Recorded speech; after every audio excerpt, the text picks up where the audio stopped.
ओम नमो भगवते वासुदेवाय नमः। तो आप सभी का मेरे यूट्यूब चैनल पर स्वागत है। आज हम जानेंगे कार्तिक मास महात्म्य के 10वें अध्याय के बारे में। राजा पृथु ने कहा, हे देवर्षि, आपको नमस्कार है। कृपा कर आप यह कहिए कि जिस समय भगवान शंकर ने अपने माथे का वह तेज क्षीर सागर में डाल दिया तो उस समय क्या हुआ। नारद जी ने कहा, हे राजन, जब भगवान शंकर ने अपना तेज क्षीर सागर में डाल दिया तो उस समय वह शीघ्र ही बालक होकर गंगा सागर के संगम पर बैठकर संसार को भय देने वाला रुदन करने लगा। इसके रुदन से समस्त संसार व्याकुल हो उठा। लोकपालों के मन भी व्याकुल हो गए। चराचर चलायमान हो गया। शंकर सुवन के रुदन से ब्रह्मांड व्याकुल हो गए।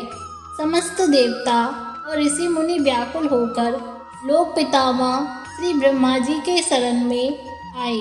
सबने मिलकर श्री ब्रह्मा जी को प्रणाम किया और स्तुति की। फिर कहा, हे पितामह, ये तो बड़ा भयंकर समय उपस्थित हुआ है। हे महायोगीन, इसका नाश कीजिए। तब देवताओं की ऐसी बात सुनकर श्री ब्रह्मा जी सत्यलोक से उतरकर उस बालक को देखने के लिए समुद्र तट पर आए। समुद्र ने ब्रह्मा जी को आता देखकर प्रणाम किया और बालक को उठाकर उसकी गोद में दे दिया। अब विस्मित होकर श्री ब्रह्मा जी ने पूछा, हे सागर, तुम शीघ्र कहो कि यह बालक किसका है। समुद्र ने विनम्र शब्दों में कहा, प्रभु, यह तो मैं नहीं जानता, किंतु मुझे इतना अवश्य ज्ञात है कि यह गंगा सागर के संगम पर प्रकट हुआ है। अतएव हे जगतगुरु, आप इस बालक का जात, कर्म आदि संस्कार कीजिए। इसका जातक फल बताइए। नारद जी कहते हैं, इधर तो सागर ब्रह्मा के गले में हाथ डालकर बार बार उनका आकर्षण कर रहा था। फिर तो उसने ब्रह्मा जी का गला इस जोर से पकड़ा कि उससे पीड़ित हो ब्रह्मा जी के नेत्रों से आंसू टपकने लगे। किसी प्रकार से ब्रह्मा जी ने अपने दोनों हाथों का जोर लगाकर अपना गला छुड़वाया और सागर से कहा, हे सागर, सुनो, मैं तुम्हारे पुत्र का जातक फल कहता हूँ। मेरे नेत्रों से जो यह जल निकला है, इस कारण इसका नाम जलंधर होगा। यह उत्पन्न होने के साथ ही तरुण हो गया है। इससे यह सब शास्त्रों का पारगामी, महापराक्रमी, महावीर, जवान, महायोद्धा होगा। यह बालक सब दैत्यों का अधिपति और भगवान विष्णु को जीतने वाला होगा तथा यह कभी नहीं हारेगा।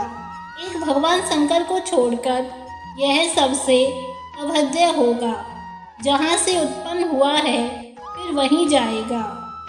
इसकी स्त्री पतिव्रता, सौभाग्यशालिनी, सर्वांग सुंदरी और परम मनोहर, मिष्टभाषिणी तथा शीलवान होगी। नारद जी कहते हैं, हे राजन, सागर से ऐसा कहकर ब्रह्मा जी शुक्राचार्य को बुलाकर उनके हाथों से बालक का राज्याभिषेक करवाया और आप अंतर्ध्यान हो गए। फिर तो बालक को देखकर सागर बड़ा ही प्रसन्न हुआ और घर आ गया। कितने ही उपाय से उसका पालन कर उसको पुष्ट किया। फिर कालनेम नामक असुर को बुलाकर उसका वृंदा नाम की कन्या से सविध विवाह करवा दिया। उस विवाह में बड़ा उत्सव हुआ। श्री शुक्राचार्य के प्रभाव से स्त्री सहित जलंधर दैत्यों पर राज्य करने लगा। तो इस तरह कार्तिक मास महात्म्य का 10वां अध्याय समाप्त हुआ। श्रीमन्नारायण नारायण हरि हरि, श्रीमन्नारायण